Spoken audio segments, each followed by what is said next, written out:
Hello welcome to our channel Manadesi Vantalu. నేను మీ Annapurna. Evening టైంలో ఈ స్నాక్ పిల్లలకి చేసి పెట్టండి, చాలా బాగుంటుంది. మళ్ళీ మళ్ళీ కావాలని అడుగుతుంటారు. ఉల్లిపాయలను సన్నగా తరుక్కొని వాటి శుభ్రంగా కడుక్కోవాలండి. వీటిలో నల్లటి ఫంగస్ ఉంటుంది కదా, అవి అట్లా అందుకని వీటిని చాలా నీట్గా కడుక్కోవాలి ఎప్పుడైనా సరే. ఇలా కడుక్కున్న ఉల్లిపాయలని వేరు చేసుకోండి. ఒక బౌల్లోకి తీసుకున్న తర్వాత వాటిని మిక్స్ చేయాల్సి ఉంటుంది. సో అందుకనే దీన్ని వేరే బౌల్లోకి తీసుకోవాల్సిన అవసరం ఉంది. ఉల్లిపాయలు బౌల్లో ముందుగా వేసుకోవాలి. దీన్ని చేయడంలో వాటర్ ఎక్కువగా అవసరం ఉండదండి, ఎందుకంటే ఉల్లిపాయలో ఉన్న వాటరే మనకు చాలా వరకు యూజ్ అవుతుంది. చూడండి, దీంట్లో ఉల్లిపాయ, పుదీనా, కొత్తిమీర, బీట్రూట్ తురుము వేసుకొని బాగా కలుపుకోవాలి. దీంట్లో ఉన్న రసం వచ్చి జ్యూసీగా అయ్యేంత వరకు దీన్ని బాగా కలుపుకోవాలి స్మూత్గా. ఈ కలిపే సమయంలో బాగా ఒత్తుకుంటూ కలుపుకోవాలండి. అప్పుడే దాంట్లో ఉన్న వాటర్ మొత్తం బయటకు వచ్చి అది బాగా తయారవుతుంది. ఇవి చూడండి, అరగంట ముందు నానబెట్టిన శనగపప్పు.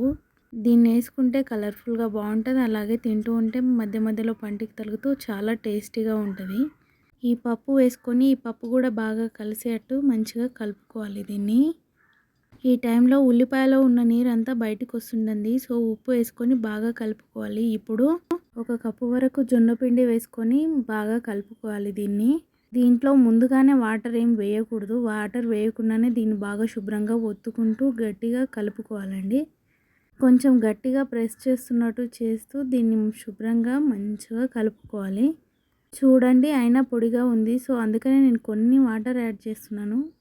వాటర్ యాడ్ చేసిన తర్వాత చూడండి కలుపుతున్నాను. మరీ పలసగా కాకుండా లూజ్గా కాకుండా పిండిని తడుపుకోవాలి దీన్ని. చూడండి ఎలా కలుపుకున్నానో. దీన్ని 15 నిమిషాలు రెస్ట్ ఇవ్వండి. ఇప్పుడు ఈ పిండిని ఉండలుగా చుట్టుకొని కాస్త మందంగా ఒత్తుకోవాలండి. అప్పుడే ఇవి బాగా కాలుతాయి. లోపల క్రిస్పీగా ఉంటూ చాలా రుచిగా ఉంటాయి. చూడండి, నేను చూపిస్తున్నా కదా, ఈ విధంగా చేసుకోవాలి అన్నీ కూడా. మిగిలిన పిండితో కూడా అన్నీ ఇలాగే చేసి పెట్టుకుంటున్నాను నేను.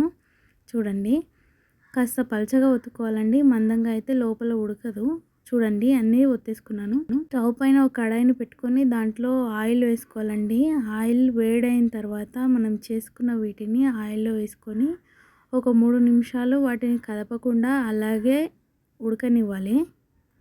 ఇవి వేగుతున్న టైంలో వాటిని ఏం డిస్టర్బ్ చేయకూడదండి. ఒక 3 మినిట్స్ తర్వాత మాత్రమే వాటిని కలపాలి. ఎందుకంటే మనం వాడుతుంది జొన్న పిండి కాబట్టి మధ్యలో ఊడిపోయే ఛాన్స్ ఉంటుంది. ఒక 3 నిమిషాలు వేగిన తర్వాత ఇలా ఇంకో వైపు కూడా బాగా వేపుకోవాలండి. వీటిని కొద్దిగా కలర్ బ్రౌన్ కలర్లోకి మారుతుంది. అప్పుడే అది మనకి సూచన అన్నట్టు ఇది బాగా వేగిపోయిందని తెలడానికి. ఈ టైంలో వీటిని మనం వేరుగా తీసుకొని ఇంకో బౌల్లోకి ట్రాన్స్ఫర్ చేసుకోవాలి. చూడండి ఎలా కాగాయో, మంచి కలర్లోకి వచ్చాయి కదా. ఇప్పుడే ఇవి రెడీ అయినట్టు లెక్క. వీటిని తీసి పెట్టుకోండి. ఇదే ప్రాసెస్ని ఫాలో అవుతూ మిగతా వాటిని కూడా ఇలాగే వేపుకోవాలి అన్నింటినీ కూడా. మెయిన్గా ఇవి వేసే టైంలో ఒకదానితో ఒకటి తగలకుండా కొంచెం జాగ్రత్తగా చూసి వేసుకోవాలండి. ఎక్కువసేపు పట్టినా పర్లేదు, విడివిడిగానే వేసుకోండి. ఈ ప్రాసెస్లో అన్నీ కంటిన్యూ చేసుకున్నానండి. చూడండి ఎంత బాగా వచ్చాయో. వీటిని లోపల చూడండి చాలా క్రిస్పీగా బాగున్నాయి. ఛానల్ని సబ్స్క్రైబ్ చేసి సపోర్ట్ చేయండి.